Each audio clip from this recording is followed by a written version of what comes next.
Good evening and welcome to Tucker Carlson tonight. Congressman Keith Ellison is deputy chairman of the Democratic National Committee, kind of a big deal in Washington. In effect, he's the #2 man in the Democratic Party.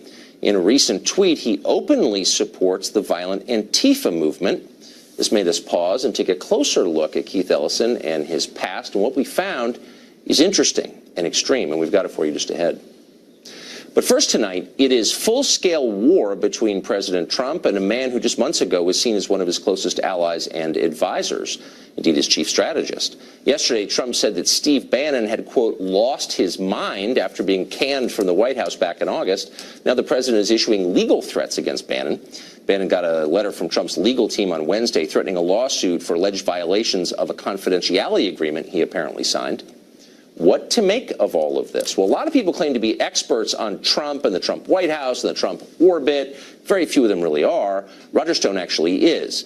He's been advising Trump for more than 3 decades. He lobbied for him in the 1990s. He was campaign manager of his aborted 2000 presidential run.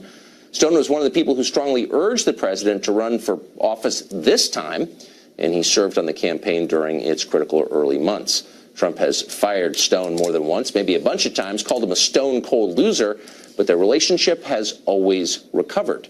If anyone can truly claim to understand the president, I think it would be Roger Stone. So he joins us tonight to explain. Roger, thanks for coming on. Thank you, Tucker.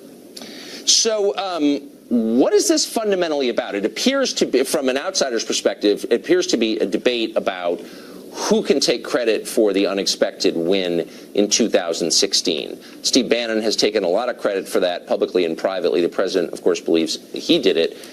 To what extent did Bannon contribute to the victory? Well, I wanted to give Steve Bannon the benefit of the doubt, particularly given the reputation of Michael Wolff for fabrication. But now that all the facts appear to be in, and the fact that these comments were made while Steve Bannon was working for the president in the White House, it's a stunning act of betrayal, and it's also a complete misunderstanding of Donald Trump. In Donald Trump's world, in Trump world, there is no Karl Rove. There never has been, and there never will be. Donald Trump is very much his own man. He is his own strategist. He is his own phrase maker. He is his own speechwriter. Sometimes he's his own press secretary. He may be the greatest single salesman in American history. And the president's agenda, on which he was elected, I should say his platform, was determined long before Steve Bannon joined the campaign, and was determined by one man, Donald Trump. He's a phenomena. He's a force of nature, but he cannot be handled or managed. He's not a puppet, and he never will be. So Bannon argues that he put Trump's impulses within a framework that allowed him to win. I know Bannon from another life when we ran rival publications. I can't assess his skill as a political strategist or advisor. Is he a political genius in campaigns or no? No, I would actually argue that it's Donald Trump who's the political genius. Here is somebody who overcame enormous odds, massively outspent, with the opposition of the mainstream media, and scores one of the great upset come-from-behind victories in American political history. Now, the Trump platform was well settled on long before Steve Bannon joined the campaign. And it appears that Stephen Miller helped the president articulate it. But yeah, he did. The agenda is Trump. The drive to win is Trump. The populist campaign is all Donald Trump. Just taking the title of chief strategist is a misnomer at best. So the idea is his. But the idea was that after the campaign, Bannon was kind of the living conscience of the White House, the reminder of what the campaign was about, and a leader of this movement, this conservative movement. Why have so few conservatives publicly defended Steve Bannon in the last 24 hours? He's being attacked. Well, Matt Drudge, Rush Limbaugh, both attacked him today. Why is that? Well, first of all, the movement is bigger than any one person. I asked 6 people on the way into the Fox studio here, who Steve Bannon is, and none of them knew. Every single one of them knew who Donald Trump was, and every one of them knew about his efforts to make America great again. But then you get to the specifics. No, Donald Trump Jr.'s meeting with a woman Russian lawyer was not treasonous. It was not illegal. It wasn't improper. Steve is neither a lawyer nor an experienced political strategist.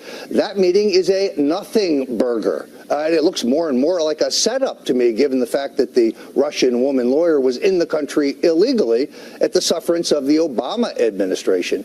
So I don't really understand what would motivate Steve to say these things when it's the president who's given him the opportunity for high public service, when it's the president who's given him a White House office. You could chalk this up to anger. Well, but you could chalk it up to anger over being fired if he'd made these comments after he was terminated.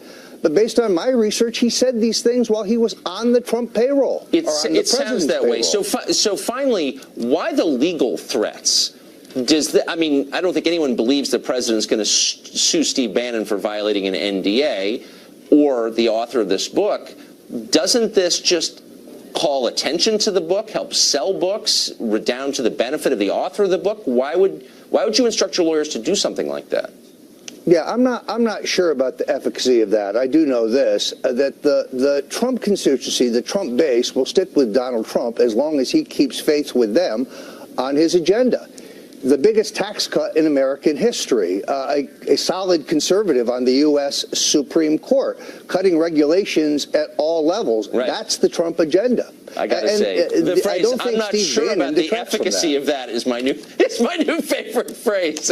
Roger, it's great to see you. Thanks for coming on tonight. Great to be here, Tucker. Many thanks.